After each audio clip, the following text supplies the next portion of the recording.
It's rooted in Wisconsin tradition, but at what age should children be allowed to hunt? Well, it's not so much a question of age as it is maturity. Currently, the state allows kids as young as 10 to hunt with their parent or guardian at their side.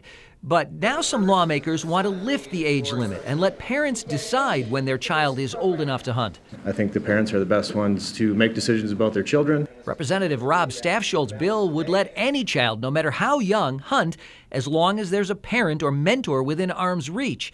But the bill is drawing heat from Democrats. I don't think there are too many people in the state of Wisconsin that think it's a great idea to let 4 or 5-year-olds hold a firearm to be able to hunt in Wisconsin.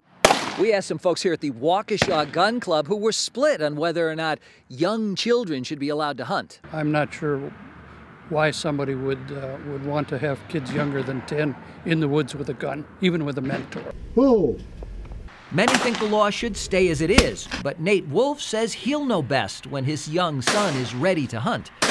If that's 10, if that's shooting a gun before that, when I feel he's comfortable to shoot is when I would take him out. In Waukesha County, I'm Kent Wainscott, WISN 12 News.